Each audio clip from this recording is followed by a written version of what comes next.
할렐루야. 오늘도 참 좋은 날, 성스러운 주일 아침에 우리 주님 전에 찾아 나오신 사랑하는 성도 여러분에게 하나님의 신령한 은혜와 능력과 축복이 함께 하시기를 주님의 이름으로 축원합니다.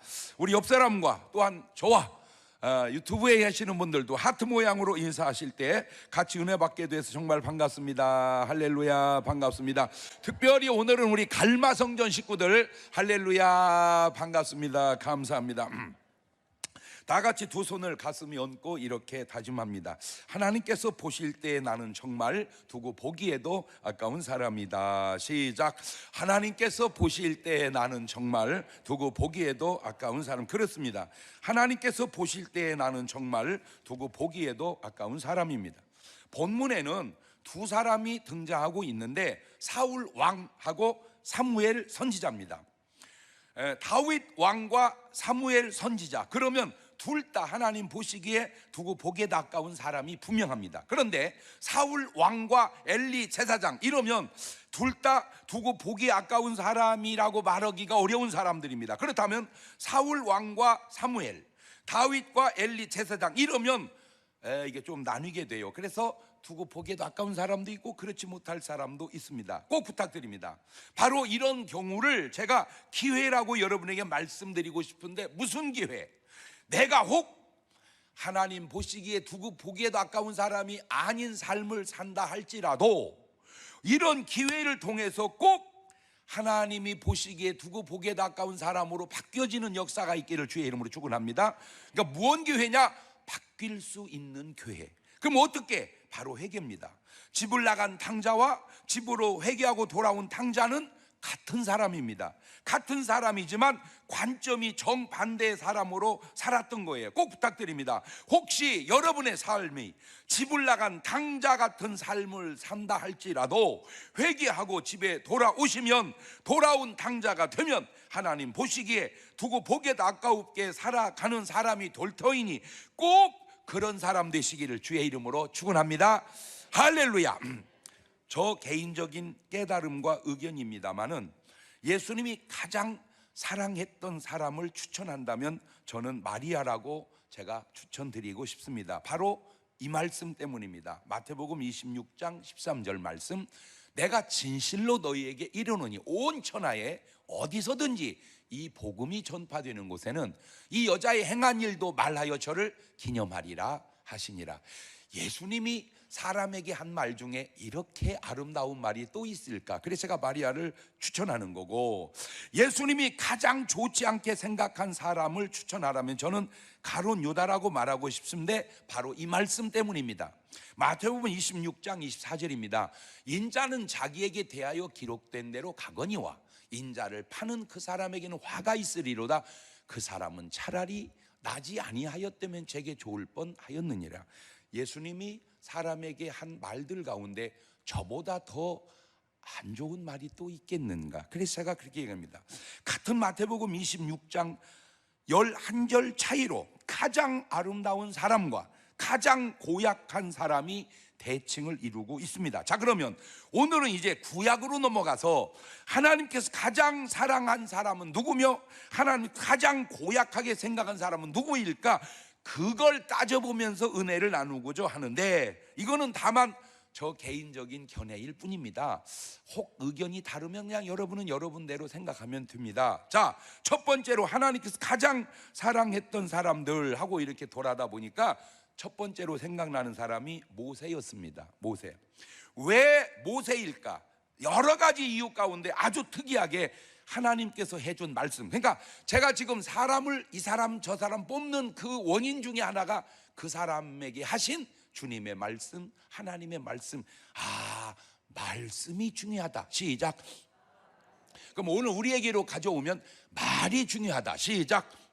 자, 그러면 모세가 들은 하나님의 말 한번 들어볼래요? 민수기 12장 6절 이하를 보면 이러시되 내 말을 들으라. 너희 중에 선지자가 있으면 나 여호와가 이상으로 나를 그에게 알리기도 하고 꿈으로 그와 말하기도 하거니와 내 종 모세와는 그렇지 아니하니 그는 나의 온 집에 충성됨이라. 그와는 내가 대면하여 명백히 말하고 은밀한 말로 아니하며 그는 또 여호와의 형상을 보겠거늘 너희가 어찌하여 내 종 모세 비방하기를 두려워 아니하느냐. 지금 하나님의 말씀의 의도가 뭡니까? 선지자 있다. 그러나 그 선지자하고 모세는 다르다. 자, 지금 시대로 와도 그렇죠. 목사님들은 많지만 목사라고 다 같은 목사일까? 다를 수 있겠죠. 자, 모세 한 사람의 희생이 하나님의 백성 이스라엘 나라를 세우게 되는 아주 중요한 인물입니다. 이스라엘 나라 건국의 축을 이룬 사람이 누구냐? 모세입니다. 한 사람이 희생하면 나라도 세울 수 있구나. 그걸 우리는 깨닫게 됩니다. 한 사람이 희생하면 나라도 세울 수 있구나. 시작. 이건 이제 좋은 말이고 긍정적인 말이고, 뒤집어 보면 한 사람이 잘못하면 나라를 망하게 할 수도 있겠구나. 그런 의미도 말은 안 했지만 뒤집으면 나올 수 있겠죠. 한 사람이 이렇게 중요하구나. 그래서 히브리 기자는 모세를 가장 높이 평가합니다. 히브리서 11장을 우리가 잘 아는 대로 믿음의 장인데 40절이 나와, 히브리서 11장에. 근데 등장인물이 16명이 나옵니다. 그러니까 평균으로 나누면 한 사람당 2.5절씩 할당이 되는데, 어떤 구절은 한 절에 6명을 이름만 집어넣어요. 그런데 모세는 7절을 할애해줘요. 그러니까 히브리 기자가 보는 최고의 구약의 인물은 바로 누구냐? 모세라는 거죠. 그래서 하나님이 정말 사랑한 사람 중에 하나가 누구냐? 모세다. 모세. 자, 두 번째는 다윗입니다. 다윗. 그럼 왜 내가 또 다윗을 추천하냐? 바로 이 말씀 때문입니다. 이 말씀. 사도행전 13장 22절. 패하시고 다윗을 왕으로 세우시고 증거하여 가라사대 때 내가 이세 아들 다윗을 만나니 내 마음에 합한 사람이라 내 뜻을 다 이루게 하리라. 저런 말, 저 돈도 아니에요. 그냥 말이에요. 근데 저 말을 어떻게 돈 주고 사냐고. 저 한 말씀의 가치를 어떻게 돈으로 비교하냐고요. 여러분, 어떻게 인간이 마음이 하나님과 합할 수가 있을까? 대단한 사람입니다. 나는 이렇게 말씀을 전하면서 여러분에게 이런 도전을 주고 싶어요. 여러분의 마음이 하나님과 합할 수 있기를 주의 이름으로 축원합니다. 그러니까 이 말씀을 들으면서 그런 욕심, 그런 꿈, 그런 믿음을 가져. 주여, 내 마음이 주님과 합하게 하옵소서. 사람이 살면서 별별 말을 다 하고 별별 말을 듣기도 하는데, 물론 사람이 하는 말들이 뭐가 그리 중요하겠냐마는, 그래도 말은 참 중요합니다. 꼭 부탁드리는데 좋은 말 하시고 좋은 말 듣고 사시기를 바래요. 좋은 말 하고 좋은 말 듣고 살자. 시작.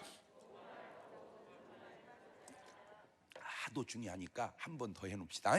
좋은 말 하고 좋은 말 듣고 살자. 시작.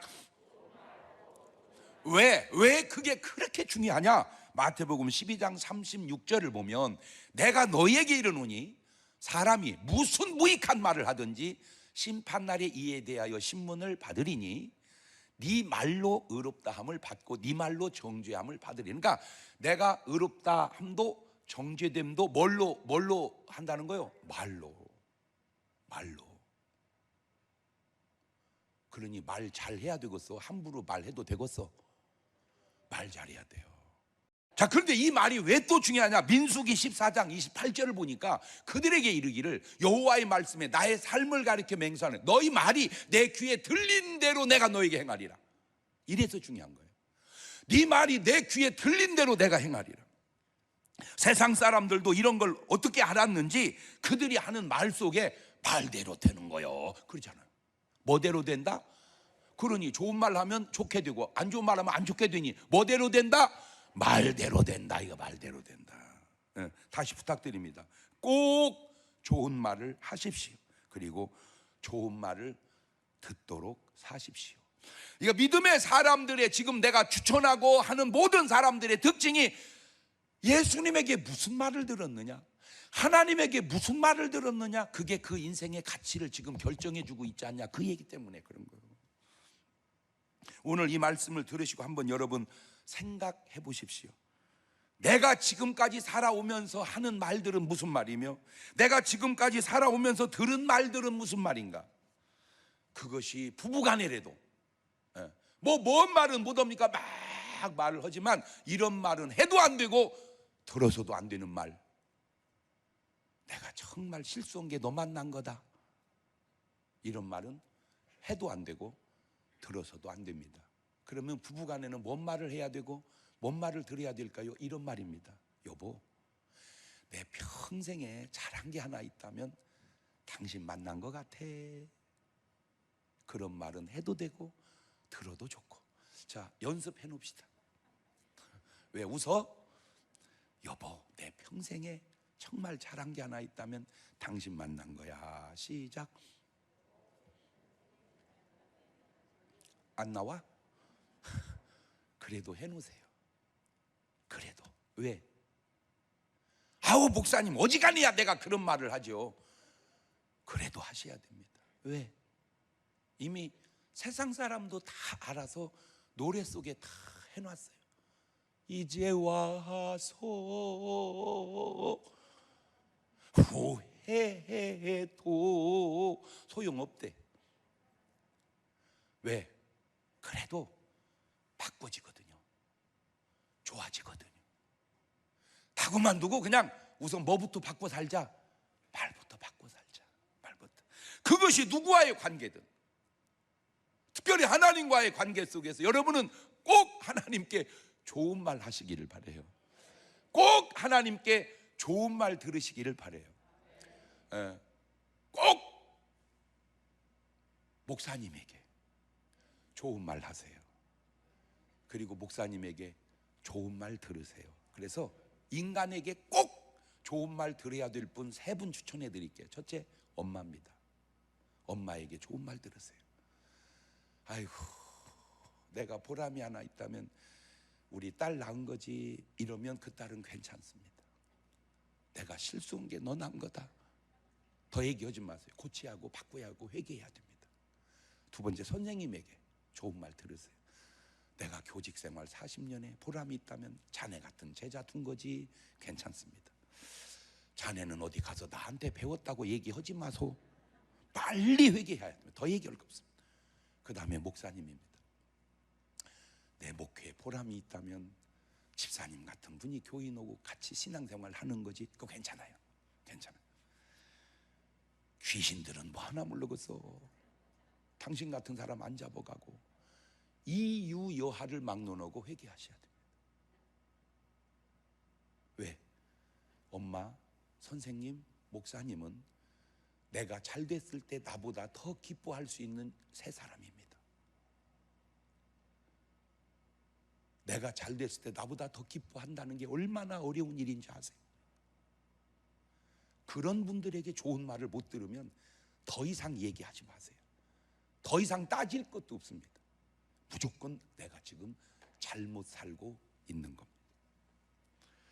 이 다윗 한 사람의 희생과 수고가 하나님의 위상을 엄청나게 높여주는데 하나님의 성전을 건축할 수 있는 모든 준비를 다 끝내는 사람이 다윗입니다. 사무엘상 23장 2절을 보세요. 이에 다윗이 여호와께 묻자와 가로되 내가 가서 이 블레셋 사람을 치리이까 여호와께서 다윗에게 이르시되 가서 블레셋 사람을 치고 그 일날을 구원하라. 그러니까 다윗이 훌륭하게 되고 전쟁에 승리한 건 하나님이 다윗의 작전 참모가 되어줬기 때문입니다. 역대상 29장 14절 이하를 보면 나와 나의 백성이 무엇이간데 이처럼 즐거운 마음으로 드릴 힘이 있었나이까 모든 것이 주께로 말미암아 싸우니 우리가 주의 손에서 받은 것으로 주께 드렸을 뿐이니이다. 주 앞에는 우리와 우리 열조와 다름이 없이 나그네와 우고한 자라 세상에 있는 날이 그림자 같아서 머무름이 없나이다. 하나님께서 다윗에게 하신 말씀도 아름답고 다윗이 하나님께 드린 말씀도 삶도 너무 아름답습니다. 그 다음에 세 번째가 아브라함입니다. 성경에 나오는 3만여 명 가운데 최고의 사람 1등이 제가 볼 때는 아브라함입니다.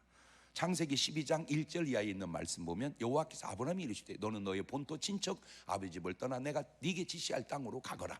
내가 너로 큰 민족을 이루고 내게 복을 주어 내 이름을 창대케 하리니 너는 복의 근원이 될지라. 근원, 오늘 말씀의 제목입니다. 너를 축복하는 자에게 내가 복을 내리고 너를 저주하는 자에게 내가 저주하리니 땅의 모든 족속이 너를 인하여 복을 얻을 것이니라 하신지라. 여러분, 우리는 복의 근원은 아닐지라도 그 복의 근원되는 아브라함을 따라 복의 열매가 되시기를 주의 이름으로 축원합니다. 그러니까 복의 근원 뿌리는 아브라함이라면 우리는 복의 열매다 말이에요. 열매. 아멘.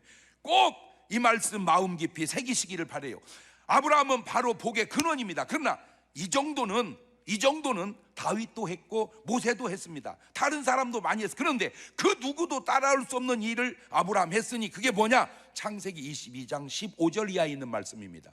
여호와의 사자가 하늘에서부터 두 번째 아브라함을 불러 가랐을 때 여호와께서 이르시기를 내가 나를 가리켜 맹세하노니 네가 이같이 행하여 네 아들 네 독자를 아끼지 아니하였은즉 내가 내게 큰 복을 주고 내 씨로 크게 성하여 하늘의 별과 같고 바다의 모래와 같게 하리니 내 씨가 그 대적의 문을 얻으리라. 내 씨로 말미암아 천하 만민이 복을 얻으리니 이는 내가 나의 말을 준행하였음이니라 하셨다 하니라. 조금 아브라함은 그냥 제 느낌입니다. 하늘나라에 계셔도 좀 죄송할 것 같아. 왜냐? 뭐가 죄송하냐?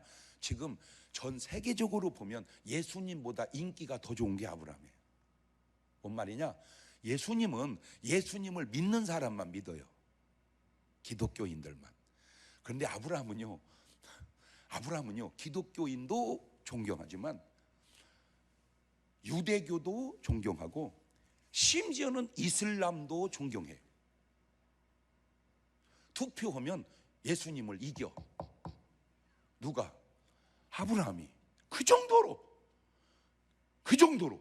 얼마나 미안하겠어요 지금 아브라함이. 아우씨 나 아니야 주님이야 주님. 그런데 이슬람은 주님은 몰라요. 아브라함은 알아요. 유대교도 지금도 주님은 잘 몰라요. 그러나 아브라함은 알아요. 그런데 우리는 제대로 주님을 알아요.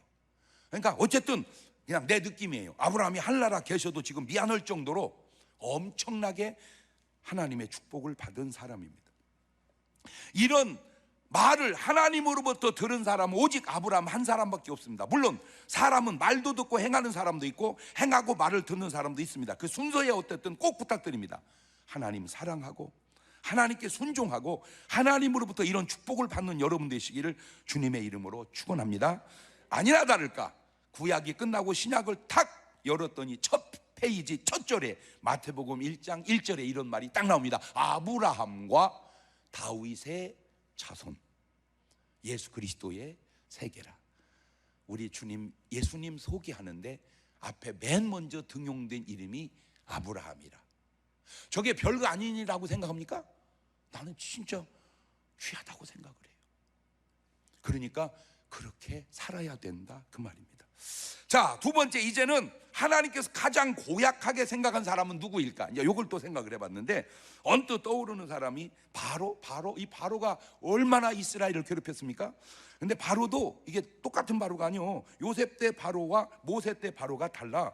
요셉 때 바로는 하나님의 사람 요셉을 등용해 쓸 줄 알았고, 그 다음에 온 기근 속에서 전 세계를 살리는 그런 역량 있는, 그리고 꿈에 하나님의 계시를 받을 수 있는 그런 괜찮은 사람이었어. 그런데 모세 때 바로는 하나님의 사람을 죽이고 아주 이스라엘 백성을 힘들게 하고 고역을 시키는 3500년이 지난 이야기지만 꼭 위정자들은 이런 역사를 참고했으면 좋겠다는 바람이 있어요. 지금 오늘 나의 정치가 요셉 때 바로 스타일인지 모세 때 바로 스타일인지, 왜냐하면 그런 역사는 되풀이되고 거울처럼 우리에게 비춰지니까 우리가 보면서 참고하면 얼마나 도움이 많이 됩니까? 그런데 성경을 가만히 보면 하나님이 바울을 굉장히 미워했다는 말은 별로 없어요. 오히려 좋지는 않은 악한 사람이지만 이용했다는 말이 있더라고요. 출애굽기 10장 1절 이하입니다. 여호와께서 모세에게 이르시되 바로에게로 들어가라. 내가 그의 마음과 그 신하들의 마음을 완강케 함은 나의 표징을 그들 중에 보이기 위함이며 너로 내가 애굽에서 행한 일들 곧 내가 그 가운데 행한 표징을 네 아들과 네 자손의 귀에 전하게 하려 함이니라. 너희가 나를 여호와인 줄 알리라. 좋은 방향은 아니지만 이 바로는 하나님의 능력을 열 재앙을 쏟아붓는데 어쨌든 사용되어진 사람입니다. 자, 두 번째가 엘리 제사장입니다. 바로는 이방인이고 엘리 제사장은 그래도 이스라엘 백성인데 이스라엘 역사상 가장 이스라엘을 지옥스럽게 부끄럽게 한 사람 중에 하나가 누구냐? 엘리입니다. 사무엘상 2장 25절을 보면 사람이 사람에게 범죄하면 하나님이 판결하시거니와 사람이 여호와께 범죄하면 누가 위하여 간구하겠느냐 하되 그들이 그 아비의 말을 듣지 아니하였으니 이는 여호와께서 그들을 죽이기로 뜻하셨음이더라. 사무엘상 2장 29절입니다. 너희는 어찌하여 내가 나의 처소에서 명한 나의 제물과 예물을 밟으며 예배 무시한 거죠. 네 아들들을 나보다 더 중히 여겨. 하나님보다 자식이 더 중요하죠. 내 백성 이스라엘에 드리는 가장 좋은 것으로 스스로 살찌게 하느냐. 그러므로 이스라엘 하나님 나 여호와가 말하노라. 내가 전에 내 집과 내 조상의 집이 내 앞에 영영히 행하리라 하였으나 이제 나 여호와가 말하노니 결단코 그렇게 아니하리라. 나를 존중히 여기는 자를 내가 존중히 여기고 나를 멸시하는 자를 내가 경멸히 여기리라. 제가 장경동 TV교회에서 오후 3시마다 계속 상담을 해줘요. 많이 들어오셔서 계속 상담을 받는데 그 상담 내용 중에 자주 올라오는 게 자식 때문에 많이 올라와요. 그 자식이 믿음 생활을 안고 자꾸 떠난다는 거예요. 그래서 그걸 어떻게 하면 좋냐고 묻는데 내가 그분들에게 해주고 싶은 말이 당신이 자식을 키울 때 자식보다 하나님을 더 사랑해서 키웠느냐, 하나님보다 자식을 더 사랑해서 키웠느냐, 그걸 내가 묻고 싶은 거예요.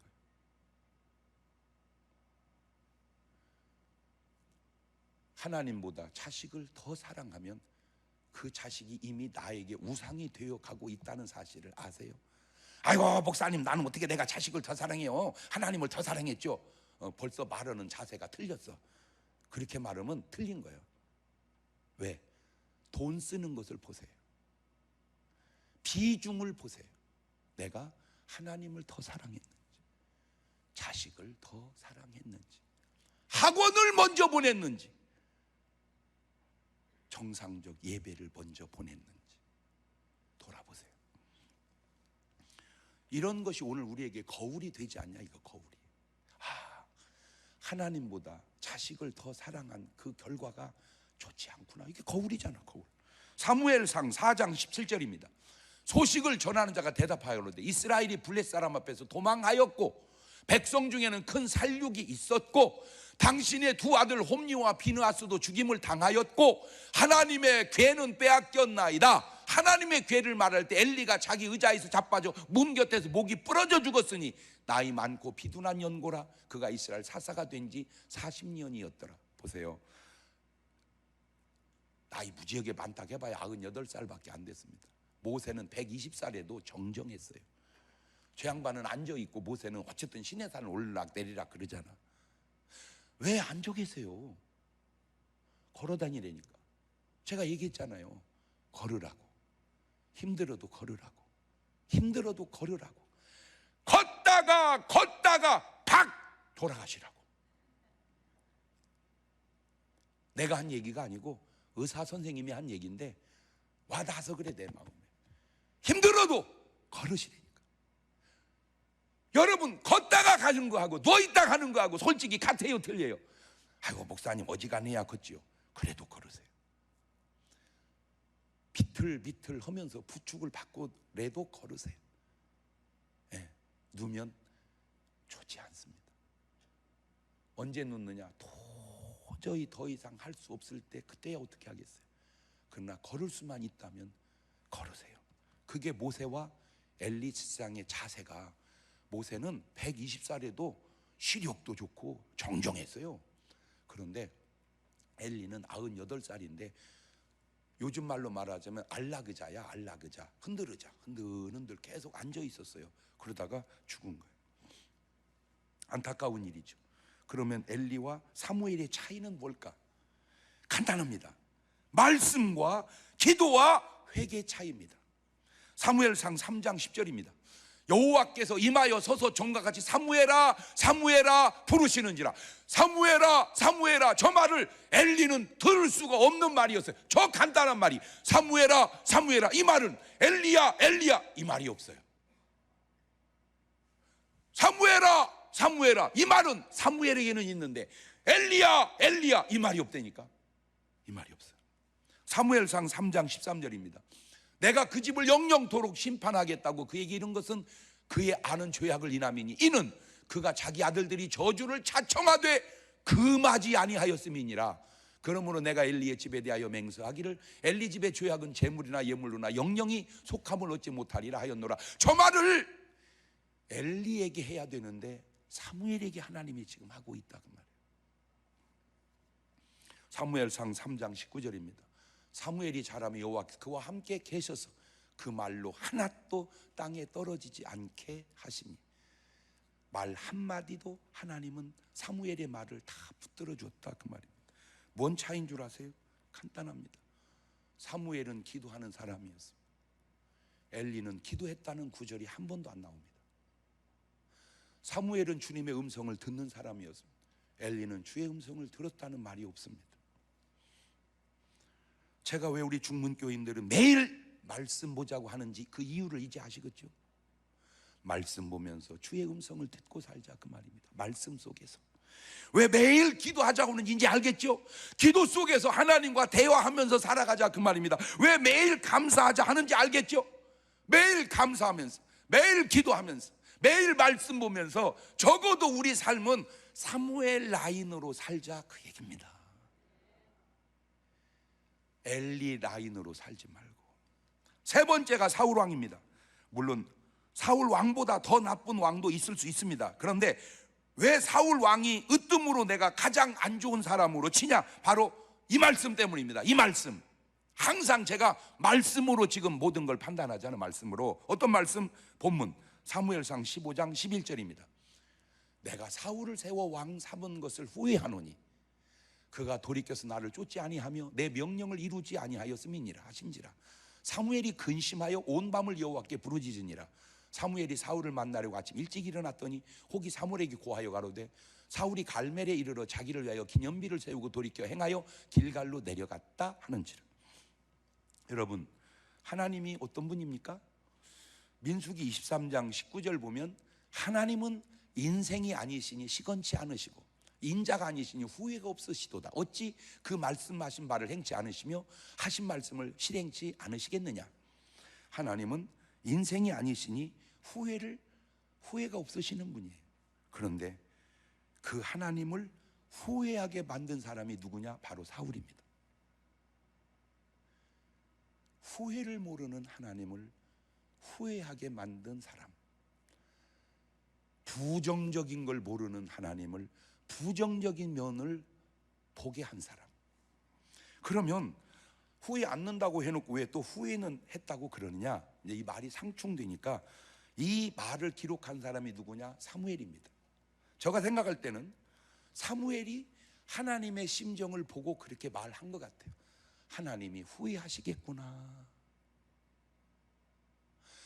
사울을 왕 삼은 것을 하나님이 후회하시겠구나. 자, 여기서 아주 중요한 포인트가 하나 있는데, 사람과의 관계든 나아가 하나님과의 관계든 후회하게 살지는 말자는 겁니다. 후회하게 살지 말자. 시작. 하도 중요하니까 한 번 더 해놓읍시다. 시작. 하도 중요하니까 한 번 더 해놓읍시다. 시작. 뭐든지 다 적용되는데 적어도 내가 이 땅에 태어난 것을 후회하게 살지는 말자. 나 참 태어나기 잘했다 이렇게 살아야지. 나는 왜 났나 몰라 진짜 이렇게는 살지 말자. 우리가 결혼한 것도 그렇습니다. 진짜 우리가 결혼 잘했지 여보 이렇게 살아야지. 내가 미쳤지. 또 들켰네 웃는 것이. 내가 못다고 시집은 가가지고 내가 묻다고 장가는 가가지고 이렇게는 살지 말자. 내가 목사 된 것이 참 감사합니다. 이렇게 살아야지. 아이씨, 그냥 나는 연예계로 갔어야 되는데 뭘라고 내가 목사를 해가지고 이렇게는 살지 말자. 내가 무슨 교회 장로나 권사나 집사 된 것이 주님 참 감사합니다. 이래야지. 아유, 내가 괜히 그냥 장로 해가지고 권사 해가지고 이렇게는 살지 말자. 내가 국회의원이 되고 장관이 되고 나아가 대통령이 된 것도 정말 감사합니다. 나라를 위해서 이렇게 수고할 수 있게 해주시면 이렇게 살아야지. 아유, 내가 못하고 국회의원 해가지고 장관은 해가지고 대통령 해가지고 이렇게는 살지 말자. 나는 진짜 놀라운 게 이렇게 자꾸 설교를 하면요, 세상 말이 자꾸 떠올라. 그것도 노래로. 이제 와서 후회해도 소용없는 일이기에 후회해도 소용없어요. 그러니까 후회하지 않게 살자는 거지. 후회하지 말고 후회하지 않게 살자. 어떻게? 지금부터라도. 아멘. 그 얘기예요. 내가 과거의 삶은 후회하게 살았을지라도 오늘 말씀 듣고 이후로는 후회하지 않게 살자. 그게 회개요, 그게 변화요, 그게 은혜라니까. 아멘. 나도 여러분 이런 간증 좀 있었으면 좋겠어요. 목사님, 나 진짜 인생을 후회 속에 살았거든요. 목사님, 그날 설교 듣고 내가 바꿔가지고요 진짜 보람되게 살았어요. 이 말 좀 간증해서 올려주게 해봐봐. 이럴 때 좀 아멘 좀 해봐봐. 주여, 내 삶이 후회되는 삶을 살지 않게 도와주옵소서. 주여, 내 삶이 보람되는 삶이 되게 도와주시옵소서. 인간이 하나님으로부터 들은 말씀 가운데 최고의 안 좋은 말을 신약에서는 가룟 유다가, 구약에서는 사울 왕이 들은 거예요. 자, 이제 행동들을 볼까요? 사무엘은 온 밤을 여호와께 부르짖어 기도합니다. 아마 사울 왕을 위해서 기도한 것 같아요. 본래 왜? 사무엘은 기도하는 사람이었으니까. 사무엘상 12장 23절 보세요. 나는 너희를 위하여 기도하는 쉬는 죄를 여호와 앞에 결단코 범치 아니하고 선하고 의로운 도로 너희를 가르칠 것인즉 너희는 여호와께서 너희를 위하여 행하신 그 큰 일을 생각하여 오직 그를 경외하며 너희의 마음을 다하여 진실이라. 근데 참 안타까운 게 뭐냐면 사무엘이 그토록 얘기하고 사울 왕에게 사무엘이 그토록 밤새워 사울 왕을 위해서 기도했는데 이게 효과가 안 나타나는 거예요. 그 기도 효과가. 왜? 그래서 사울이 나쁜 놈이다 그 말이에요. 기도빨이 안 받는 거야. 기도빨이. 이 기도빨이 받아야 돼. 그러니까 내가 잘못까지는 폭넓게 인정한다 치더라도 잘못했어도 기도빨은 받게 해야 될 거 아니에요. 진짜 그 얘기예요. 베드로 보세요. 잘못했어도 주님의 기도빨이 받잖아요. 근데 사울은 보세요. 말해도 소용없고 기도해도 소용없고 진짜 이래서는 안 된다. 그래서 내가 사울을 가장 안 좋은 사람이라고 얘기하는 거예요. 그런데 사무엘은 밤새고 기도하는데 사울 왕은 뭐 했나 봤더니 사무엘상 15장 12절입니다. 사무엘이 사울을 만나려고 아침에 일찍 일어났더니 혹이 사무엘이 고하여 가로되 사울이 갈멜에 이르러 자기를 위하여 기념비를 세우고. 아유, 하나님은 자기를 왕 세운 걸 후회하고 계시는데 저는 지 기념비 세우고 다니니, 야, 진짜 인간이 몰라도 진짜 이렇게 모르는구나. 한번 생각해 봅시다. 여러분, 누가 나에 대해서 안 좋은 말을 할 때, 이게 안 좋은 말을 할 때 여러분 그 말을 수긍하시나요? 아니면 그거 죽여버리고 싶나요? 뭔 말인지 못 알아들어? 누가 나를 낮게 깔볼 때 여러분은 그걸 그냥 수긍하고 받아들이나요? 아니면 그냥 그런 놈은 팍 죽여버리고 싶나요? 여러분, 이게 바로 자존감의 차이입니다. 우리나라 사람들에게 좋은 칭찬 듣기 참 쉽지 않아요. 왜냐? 우리나라는 구조 자체가 이게 칭찬을 잘 하려고 안 해. 욕만 뒤지게 막 했었지. 대한민국 역사 이래 단군부터 시작해가지고 지금까지 가장 훌륭한 사람 딱 한 명만 뽑으라면 나는 이순신 장군이야. 그냥 내 관점으로 이순신. 왜? 이순신이 없었으면 저와 여러분은 지금 일본 사람입니다. 내가 이렇게 한국말로 설교 못하고 일본말로 설교해야 돼. 아노 이런 식으로 나로 하여금 한국말로 설교할 수 있게 해주신 분이 이순신 장군이야. 그래서 나는 이순신 장군을 존경하고 아주 쳐주는 거 1등으로. 그런데 그 1등 이순신이 살았을 때는 깜빵 같다는 거예요. 그거는 400~500년 전 얘기예요.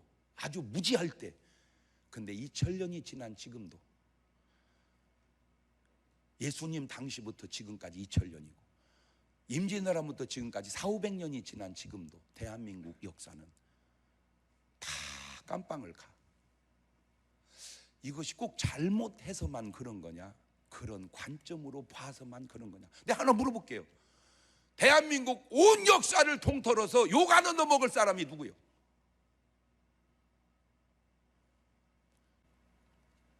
왜 우리나라 같이 좋은 나라가, 우리나라 같이 훌륭한 나라가 왜 이렇게 자꾸 욕을 할까? 그것이 그 사람의 문제가 아니라 내 문제요, 우리나라의 정서적 문제라는 건 왜 모르는가? 여러분, 저라고 다 좋은 얘기만 듣겠습니까? 저도요, 아이고 많이 좋아하죠. 그렇지만 개 중에는요, 아이고 우리 목사님 은혜로워요, 이런 좋은 분도 계시지만 저 자식은 맨 웃기기만 해야. 저 자식이랴 그냥 나보고. 나도 하고 싶은 말이 있어. 내가 왜 자식이냐 이 자식아. 날마 손주가 5이여 이 자식아. 손주가 5 있는 사람이 자식이냐? 근데 우리는 그냥 말을 그렇게 해요. 나는 참 미국을 내가 보면서, 미국이라고 뭐 다 좋은 건 아니지만 참 그 사람들은 그래도 좋은 게 이렇게 감사를 잘해요. 감사. 말 속에도 어이 소금 좀 줘. 그러면 소금을 주죠. 100% 땡큐 그럽니다. 100% 땡큐, 고맙다. 우리는 주면 고마워 이리 하잖아. 빨리 줘 이 자식아. 그 사람이 뭐라고 그랬어요? 갖다 먹어 이 새끼야.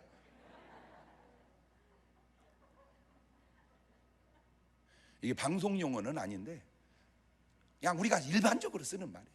그냥 욕이 입에 달려 있어요. 고쳐야 돼요.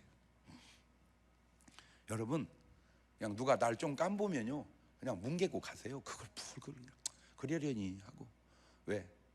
그 깔본 게 꼭 틀린 말 아니잖아. 그잖아. 그냥 받아들이세요. 뭐라고 하든. 그런데 그건 내가 취할 자세고, 그 사람에게 해주고 싶은 말은 너 그렇게 살지 말어. 자존감이 낮은 사람들의 특징 가운데 하나가 남의 무시를 못 견디고 자기를 자꾸 높이려고 한다는 겁니다. 여러분, 높이는 것은 남이 할 일이지 내가 할 일은 아닙니다.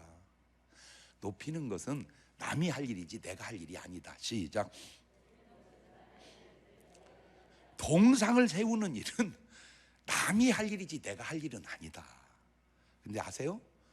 살아있는 사람은 동상을 받아들이면 안 돼요. 자, 예를 들어서 내가 살아있는데 아우 진짜 우리나라에 장경도 목사처럼 훌륭한 사람이 어디 있어? 동상 세워줘야 돼. 그러면 내가 막아야지. 그걸 받아들이면 내가 수준이 안 되는 거예요. 그래서 동상은 죽고 나서 세워줘야 돼. 왜? 막을 수가 없어서. 이런 기본적 원리, 나는 그래서 이 불교도요, 부처님이 만약에 살아계신다면 부처님 동상 안 만들게 했을 것 같아요. 내가 볼 때는 그래요. 안 계시니까 다 만든 거예요. 적어도 사람이 살아서 동상을 세워서 이렇게 존경하려고 하는 것을 받아들이려고 한다는 말은, 그거는 솔직히 그의 자존감이 낮다는 얘기입니다. 지금 사울 왕의 문제가 뭐예요? 자기가 자기 기념비를 세우잖아요. 기념비는 내가 세우는 게 아니라니까. 내가 이걸 지금 사울 왕에게 얘기해 주고 싶은데 그냥 없어서 지금 말을 못하고 여러분한테 해주는 거예요. 지금은 사울 왕이 기념비를 세울 때가 아니라 하나님 앞에 회개하며 기도해야 될 때, 그러면 운명이 바뀐다니까. 운명이. 근데 이거는 시작일 뿐이에요. 그 뒤로도 온갖 못된 짓을 합니다. 결정적으로 사울 왕이 잘못한 것이 많은데 그 중에 최악의 결정적인 게 뭐냐? 요겁니다. 죄 없는 제사장 85명을 죽인 겁니다. 사무엘상 22장 18절 이하입니다. 왕이 도액에게 이르되 너는 돌이켜 제사장들을 죽이라 하매 에돔 사람 도액이 돌이켜 제사장들을 쳐서 그날에 세마포 에봇 입은 자 85인을 죽였고, 제사장들의 성읍 노베 남녀와 아이들과 젖 먹는 자들과 소와 나귀와 양을 칼로 쳤더라. 저 제사장들이 뭘 잘못을 했다고? 한두 명도 아니고 85명을 저렇게 죽이는 거야. 그리고 결국 본인도 자살해서 죽고 맙니다. 사무엘상 31장 4절 이하입니다. 그가 병기든 자에게 이르시되 네 칼을 빼어 나를 찌르라. 할 리 없는 자들이 와서 나를 찌르고 모욕할까 두려워하노라 하니 병기든 자가 심히 두려워하여 질도 행치 아니하는지라. 이에 사울이 자기 칼을 취하고 그에 엎드러짐에 병기든 자가 사울의 죽음을 보고 자기도 자기 칼 위에 엎드려져 그와 함께 죽으니라. 이게 자살이 지금 전파된 거야. 이게 사울 왕이 자살하니까 그 사람도 같이 자살해 죽거든요. 가룟 유다와 사울 왕의 궁극적 공통점이 바로 뭐냐? 자살해서 죽었다는 겁니다. 여러분, 그냥 내 견해입니다. 아세요? 그냥 내 견해입니다. 틀리면 여러분의 견해대로 하면 됩니다. 동의하셔도 되고 안 하셔도 됩니다. 여러분 자유니까. 평생을 잘못 살아온 삶보다 더 나쁜 것이 자살해서 끝내는 거다. 이게 내 견해. 평생을 잘못 살았어요. 그 잘못이 어마어마해요. 그거 다 못해도 더 나쁜 것이, 더 잘못된 것이 뭐냐? 자살이라니까. 이게 내 견해예요. 내 견해. 막 반발하는 분도 있고 그렇지 않다고 하는 분도 있겠죠. 그냥 내가 깨달은 거예요. 왜 하나님이, 왜 예수님이 사울 왕을 그렇게 안 좋게 말하며 가룟 유다를 그렇게 안 좋게 말했을까? 삶 때문에 그런 것도 있겠지만 죽음 때문에 그런 것 같아서 그래요. 그러니까 죽음만 그렇게 안 했다면, 죽음만 자살하지 말고 회개했다면 살아온 삶이 전반이 잘못됐을지라도 그래도 그게 하나님의 사랑이고 하나님의 용서거든요. 지금 코로나19 때문에 온 나라가 이거 어떻게 막 혼란해요. 어려움도 많고 또 변종까지 생겨서 힘들어요. 다 이해해요. 저도 100% 협조하고 싶어요. 또 우리가 해야 돼요. 근데 그 안에 들여다볼 게 하나 있어요. 맞는지 모르겠어요. 또 누가 나한테 글을 올린 글 중에 코로나로 죽는 사람은 하루에 1명꼴인데 자살로 죽는 사람은 한 40여 명이라는 거예요. 매일. 제가 건의드리고 싶은 게 뭐냐면, 코로나 방비도 신경 써야 되지만 자살의 방책은 더 신경 써야 되지 않냐. 이게 성경을 아는 사람이 하는 말인데, 이게 영생을 아는 사람이 하는 말인데, 영생을 모르고 성경을 모르니까 그냥 육신적 관점만 가지고 나 얘기했잖아요. 지구상에 살다 간 의사를 다 못해도 목사 한 사람보다 중요하지 않은 것은, 의사가 살릴 수 있는 생명은 5년, 10년, 20년, 30년이에요. 그것 다 못해봐야 몇 조년이나 되겠어요. 그러나 한 영혼의 가치는 영원합니다. 이게 내 주장이에요. 이거 내가 깨달은 거예요. 내 말에 동의한다면 그 사람은 성경을 아는 사람이야. 내 말에 동의하지 않는다면 그 사람은 성경이 뭔 말인지를 모르는 사람이에요. 안타까운 거예요. 지금 코로나19 방역 철저히 해야 되지만 더 관심 가져야 될 건 자살해서 죽는 사람을 더 관심 가져야 된다. 그 얘기 내가 지금 해주고 싶어서 그런 거예요. 자살해서 죽는 사람을 더 관심 가져야 된다. 왜? 죄송해요. 코로나로 죽어도 천국 가는데 아무 지장 없습니다. 죽어도 된다 그 말은 아닙니다. 코로나 이겨야 되고 나아야 돼요. 근데 코로나 죽었다고 구원 못 받냐? 아니야. 그러나 자살은 차원이 다릅니다. 굉장히 어려움 속에 자영업자들이 그 어려움에 쫓겨서 자꾸 피할 길이 자살인 줄 알고 자살을 선택해 갑니다. 왜? 그 방지책은 언론에도 없고 대책도 없느냐 그 말입니다. 제가 그냥 목사의 입장에서 얘기하는 거예요. 좀 귀 있는 분은 듣고 참조하시라고. 오늘 여러분은, 이 방송을 보는 여러분은 코로나19도 정말 조심해야 되지만 1000만 배 더 조심해야 될 게 뭐냐? 자살입니다. 자살은 내가 평생 잘못 살아온 삶을 다 보탠 것보다도 비중 있는 잘못이기 때문입니다. 아무쪼록 여러분의 삶에 하나님으로부터, 낮게는 사람으로부터 좋은 말 하시고 좋은 행동 하시고 좋은 말 듣는 여러분 되시기를 주의 이름으로 축원합니다.